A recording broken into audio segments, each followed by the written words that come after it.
5 ವರ್ಷಗಳಿಂದ ಗ್ರಹಣ ಹಿಡಿದಿದ್ದ ಜಿಬಿಎ ಚುನಾವಣೆಗೆ ಶೀಘ್ರದಲ್ಲೇ ಮುಹೂರ್ತ ನಿಗದಿಯಾಗುತ್ತಾ? ಇಂಥದ್ದೊಂದು ಪ್ರಶ್ನೆ ಮೂಡ್ತಿದೆ.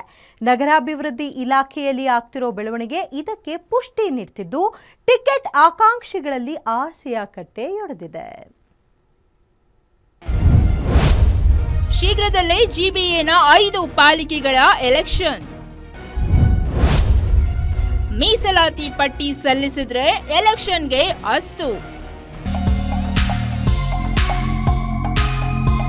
ಗ್ರೇಟರ್ ಬೆಂಗಳೂರು ಪ್ರಾಧಿಕಾರ ರಚನೆಯಾಗಿದ್ದು 5 ನಗರ ಪಾಲಿಕೆಗಳ ವಾರ್ಡ್ಗಳ ಅಂತಿಮ ಪಟ್ಟಿ ಸಹ ಪ್ರಕಟವಾಗಿದೆ.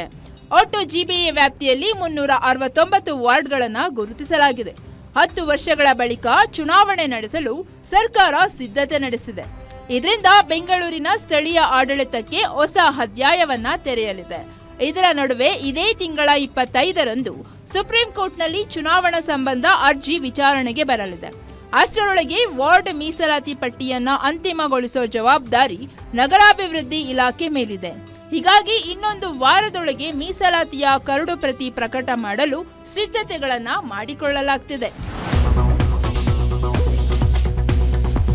ಸುಪ್ರೀಂನಲ್ಲಿ ಅರ್ಜಿ ವಿಚಾರಣೆ ಆರಂಭವಾಗುವ ಮುನ್ನವೇ ಮೀಸಲಾತಿ ಪಟ್ಟಿ ಪ್ರಕಟ ಮಾಡಲೇಬೇಕಿದೆ.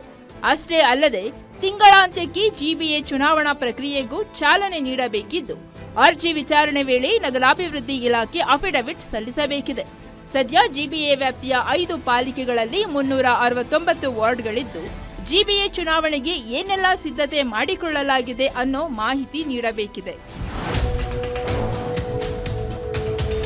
ಆ ಮೂಲಕ ದೀರ್ಘಕಾಲದಿಂದ ಬಾಕಿ ಉಳಿದಿರುವ ಸ್ಥಳೀಯ ಸಂಸ್ಥೆಗಳ ಚುನಾವಣೆಗೆ ವೇಗ ಪಡೆದುಕೊಂಡಂತಾಗಲಿದೆ.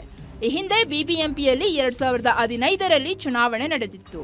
ಆ ವೇಳೆ ಬಿಜೆಪಿ ಹೆಚ್ಚು ಸ್ಥಾನಗಳನ್ನು ಪಡೆದಿದ್ರೂ ಅಧಿಕಾರದ ನಂಬರ್ ಬಂದಿರಲಿಲ್ಲ. ಹೀಗಾಗಿ ವಿಪಕ್ಷ ಸ್ಥಾನದಲ್ಲೇ ಕೂರಬೇಕಾಗಿತ್ತು. ಇದಾದ ಬಳಿಕ 2020ರಲ್ಲಿ ರಾಜ್ಯ ಸರ್ಕಾರ ಬಿಬಿಎಂಪಿಯನ್ನ ಸೂಪರ್ ಸೀಡ್ ಮಾಡಿ ಬಿಬಿಎಂಪಿ ಬದಲು ಜಿಬಿಎ ಹುಟ್ಟು ಹಾಕಿ 5 ಪಾಲಿಕೆಗಳನ್ನ ನಿರ್ಮಿಸಿತ್ತು.